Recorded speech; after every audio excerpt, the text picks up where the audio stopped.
Welcome to the Adventure High podcast, where we get you high on adventure.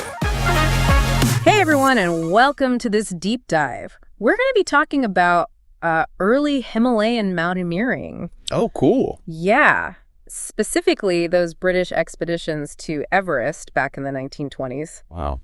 But we're going to have kind of a different take on it today. Yeah.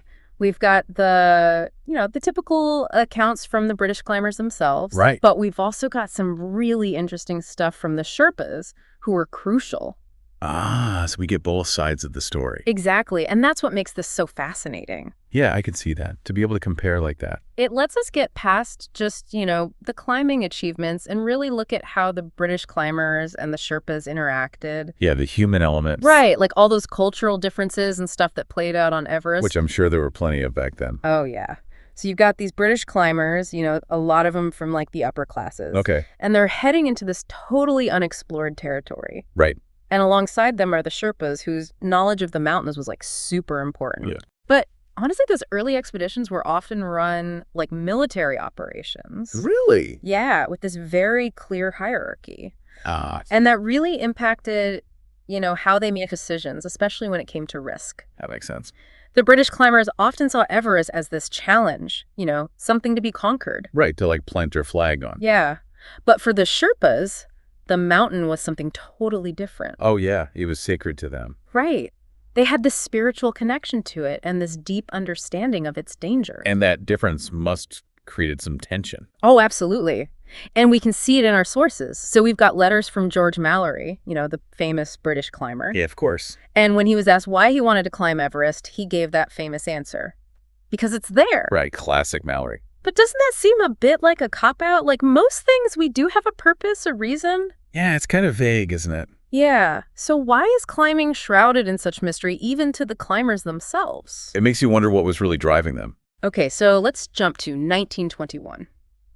The British are setting their sights on Everest. Okay. But hold on, they needed permission to climb. Oh, right, from Tibet. Exactly. Tibet controlled access to the mountain. And they weren't exactly thrilled about these foreigners, I bet not. They But- considered it sacred. Right. And Tibet had their own worries, especially about China. Okay. So they were cautious about letting the British in, worried about what might happen. It's understandable. And within Tibet, there were some strong opinions about these expeditions. So division within Tibet, too. You got it. We see this really interesting guy, the Rinpoche, who was basically the head lama at Rongbuk Monastery. Oh, wow. He was very skeptical of the British, to say the least. Yeah, remembering that invasion a few years earlier. Exactly. And there's this account of a really tense meeting between him and General Bruce, the leader of the 1922 expedition. Oh, that must have been something. It is. It's really interesting how differently they describe that meeting. Oh, how so? Well, the Rinpoche said he felt physically ill at the thought of meeting Bruce, who he saw as this heretic. Wow, strong words. But he knew he couldn't keep all the British out. Yeah, he had to find a way to deal with them. Right. Now, General Bruce, on the other hand, claims he told the Rinpoche he wanted to climb Everest to get closer to God. But honestly, it sounds more like he was trying to, appease the Rinpoche's religious beliefs. Yeah, kind of strategic. Right. And get this, our sources say that the translator actually told the Rinpoche that the British government would reward Bruce if he got to the top. Oh, wow. So there were definitely other motivations. Yeah. Not just a spiritual quest. So the Rinpoche wasn't fooled then. Maybe not. But he still tried to warn them. He talked about local spirits and furies on the mountain and urged them to be really careful. So he tried to warn them in a way they'd understand. Exactly. Like he was trying to get across the inherent danger of the mountain. And did they listen? Well, the British kind of saw Everest as this inanimate object. Yeah. Challenge to be overcome. Yeah. Not really grasping the spiritual aspect of it. Right. And sadly, this clash of perspectives had some real consequences. Oh. In 1922, an avalanche hit and killed 7 Sherpa porters. Oh, that's terrible. It was devastating. It really showed how vulnerable the Sherpas were, carrying all those heavy loads and working in such dangerous conditions. Yeah, it really puts it in perspective. And our sources really show the emotional impact of it all. In what way? Well, John Knoll, a British officer, talks about the shock and horror when they found out what had happened. I can only imagine. They weren't expecting to find any survivors at all. Oh, wow. And even George Mallory, who's often portrayed as this, stoic, determined climber, Right. he expressed deep guilt in a letter. He called the Sherpas children where mountain dangers are concerned.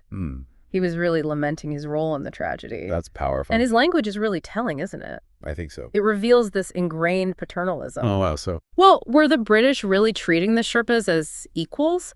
Or did they see them as needing guidance and protection? yeah, even when making decisions about their own safety. Exactly. And the Rinpoche's reaction to the avalanche is interesting, too. What did he say? He expressed sorrow for the Sherpas who suffered doing unnecessary work. Unnecessary. Yeah. And when Bruce told him about the deaths, with this air of indifference, Really? yeah, the Rinpoche was clearly disturbed. It highlights how different their values were. Wow, those are some pretty stark contrasts. Definitely. And the guy who organized the expedition back in London, Sir Francis Younghusband, Oh, he sent a message saying how relieved he was that no Europeans had died. oh, wow. So even from afar, that hierarchy was clear. Yeah, it's there in black and white. And there's this other intriguing detail. Oh, God. So after the British left, 20 villagers went up to base camp hoping to scavenge supplies. Okay. But as they were looking through the food stores, 7 bears came out of this crevice. Oh, my gosh. They ran back to the Rinpoche, convinced it was a bad omen. Wow, that's creepy. It's easy to just dismiss it as superstition. Right. But it really shows how deeply the Sherpas believed in the mountain's spiritual power. Yeah, that it had a will of its own. And the fact that there were 7 bears, the same number of porters who died, Chilling. it's like it was saying something. Like actions have consequences. Yeah, especially when you're dealing with something as powerful as Everest. Definitely. Yeah. You don't want to mess with a force like that. So with this tragedy fresh in their minds, the British were already planning their next attempt on Everest, the 1924 expedition. Wow, they didn't waste any time. And this is where we see some really interesting conflicts within the British team itself. Oh, tell me more. Okay, so Captain Geoffrey Bruce, who was in charge of hiring porters, Yeah. he had this idea that he wanted to avoid the old soldiers. The experienced Sherpas. Yeah, he thought they might be influenced by superstition. So he wanted like a clean slate. Right, but his uncle General Bruce actually preferred experienced men. Makes sense. He knew how valuable their knowledge and skills were. Oh, yeah, for sure. And it's interesting how he basically overruled his nephew's decision and brought back many of the Sherpas from the previous expedition. So the older generation had a different perspective. Yeah, like maybe the younger generation wanted more control. A more obedient workforce. Right, whereas General Bruce, maybe because of his own experiences in the Himalayas, he realized they needed those seasoned Sherpas. So there was a generational divide even among the British. Absolutely. And there's this incredible story about John Noyle, who was filming the expedition. Okay. He was shown this painting by a monk at Rongbuk Monastery. What kind of painting? It showed a speared white man surrounded by demons lying dead beneath Everest. Oh, wow. That's intense. A very powerful message about how the monks saw the British being on their sacred mountain. Yeah, a warning sign. It makes you wonder what the Sherpa porters thought when they saw it. Right, like, did it confirm their fears? It must have reinforced their belief that the mountain was angry. Yeah, like they were messing with something they shouldn't be. And the 1924 expedition was just as challenging, if not more so. Oh, really? Yeah, the Sherpa porters faced brutal conditions. Extreme cold, hunger, altitude sickness, frostbite. Oh my gosh, that's awful. A lot of it was because of choices made by the British climbers. Like what? Well, Mallory, for example, prioritized oxygen supplies over food and blankets for the porters. Oh, wow, so their comfort came second. Yeah, again, we see how ambition and this pursuit of glory could come at the expense of the Sherpas. And how did the Sherpas feel about that? Well, the Rinpoche, ever cautious, urged them to get down the mountain as quickly as possible. He was worried. Yeah, he predicted more deaths. Mm-hmm. He saw the danger that the British just didn't seem to get. And were there more deaths? This brings us to a really crucial moment in the expedition.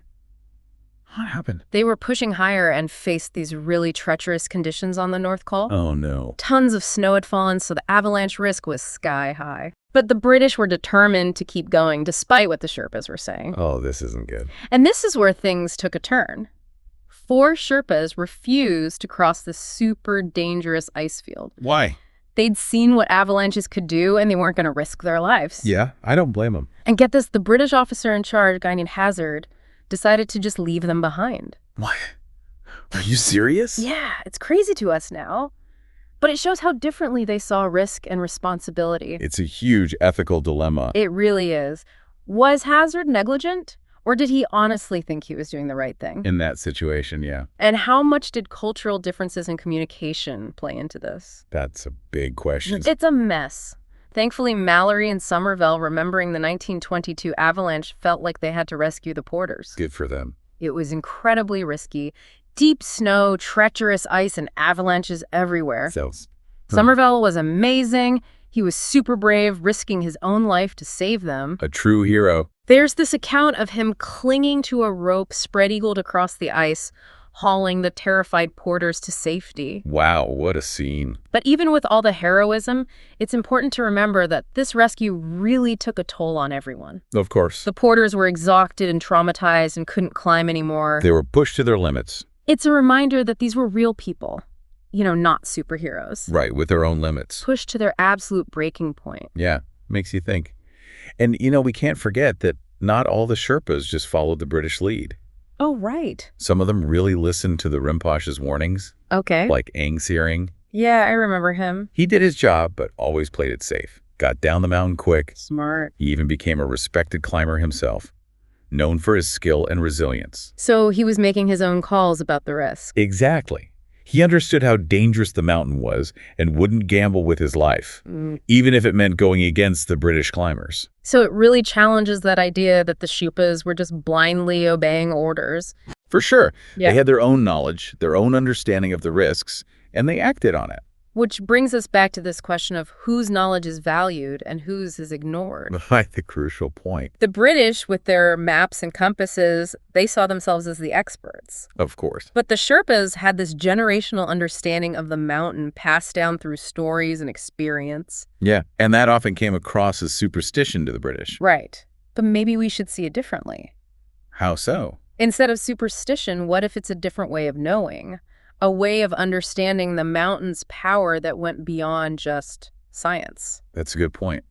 It was more than just climbing a mountain. Exactly. It was like navigating this whole spiritual landscape, too. And their beliefs weren't just folklore, they were part of their relationship with Everest. And that difference becomes even more important when we look at the 1924 summit attempt. Oh yeah, what happened there?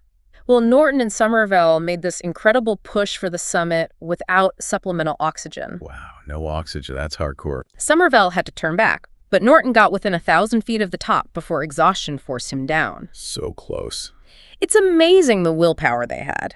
Unbelievable. Then it was Mallory's turn, and he was determined to use oxygen this time. He thought it was the key to success. Makes sense. But he had to choose his climbing partner for this final push. Big decision. Would it be Odell, a seasoned climber who was used to the altitude? Okay. Or Irvine, who was younger, stronger, but less experienced?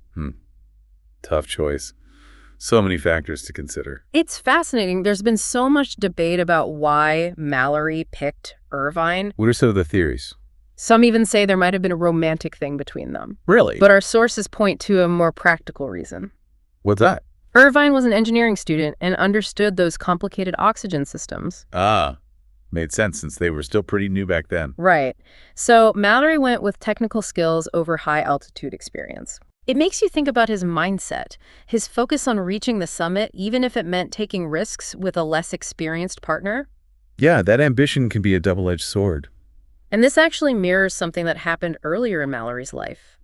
During his honeymoon in the Alps, a friend warned him about climbing with someone inexperienced.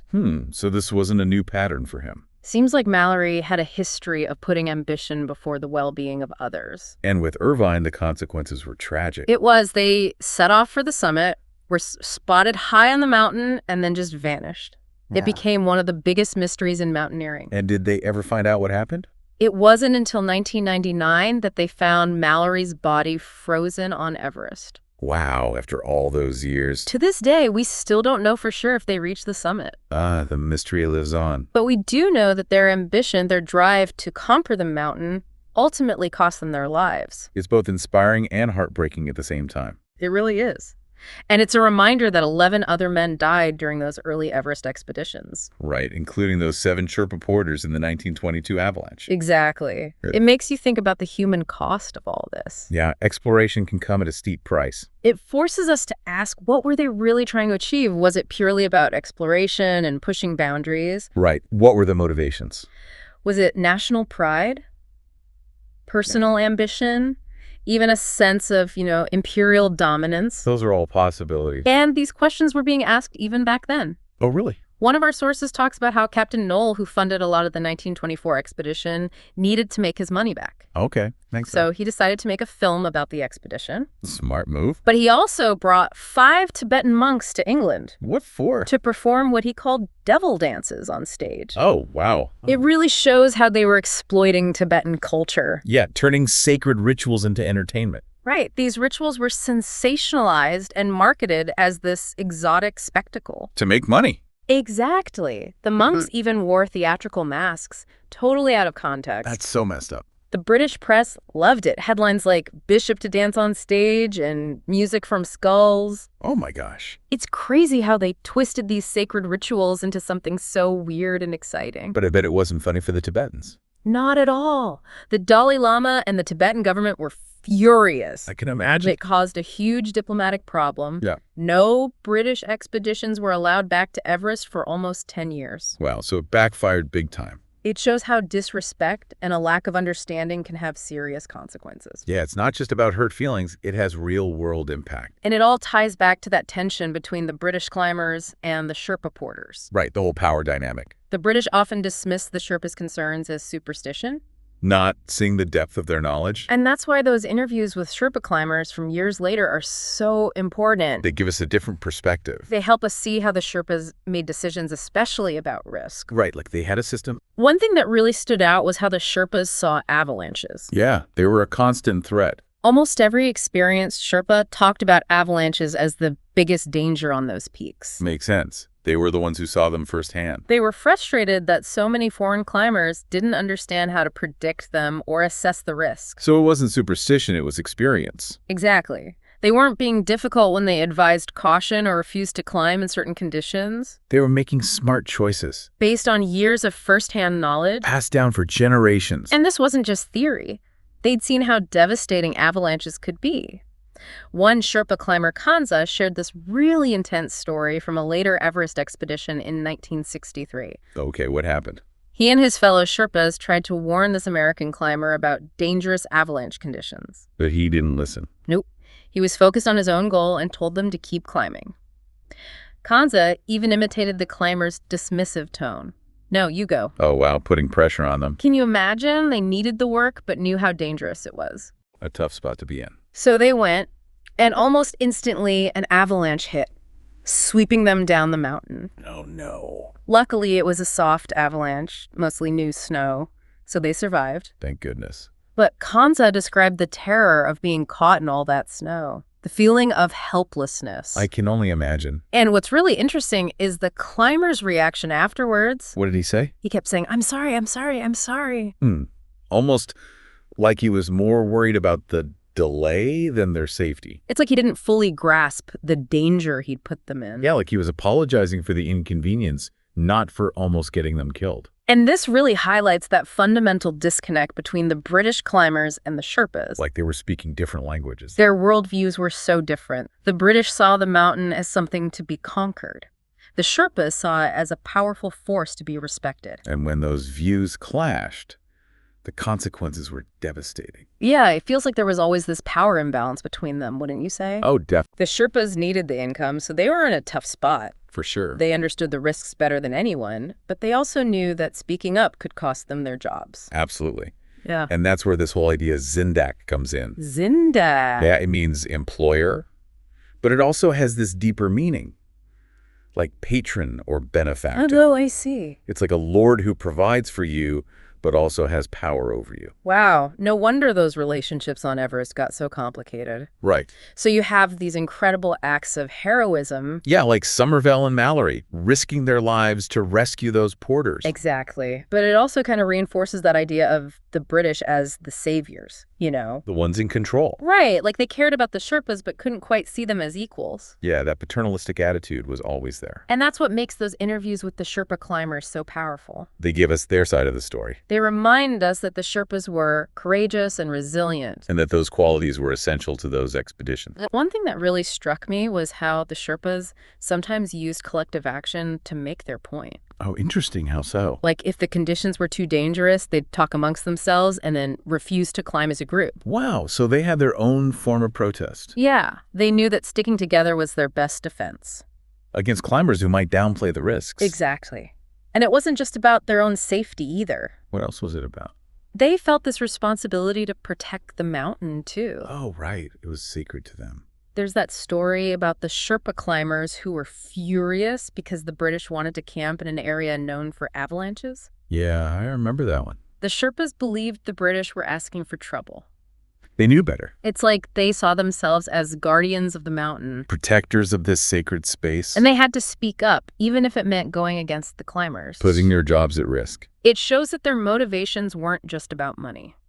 It was deeper than that. They had this deep connection to the land, their culture, their beliefs. So what can we learn from all this? What should people take away from these stories? I think it's clear that those early expeditions were about so much more than just climbing. Yeah, it was a whole cultural clash. Ambitions on both sides, and both amazing bravery and terrible loss. It makes you re-examine the whole history of exploration. Right, like whose voices are we listening to? Whose knowledge do we value? And what happens when we ignore the people who know the most? We've seen how the British climbers' paternalism, their inability to see the Sherpas as equals, led to tragedy. And we've heard from the Sherpas themselves, challenging us to see things from their perspective. A perspective that understood and respected the power of the mountain. So as we wrap up this deep dive, we want to leave you with a question. Whose story resonates with you the most? The British climbers pushing their limits? Or the Sherpas with their deep knowledge and respect for the mountain? Or maybe the truth is somewhere in between. Keep exploring, keep questioning, and come to your own conclusions about this amazing chapter in history. This is the Adventure High podcast, where we get you high on adventure.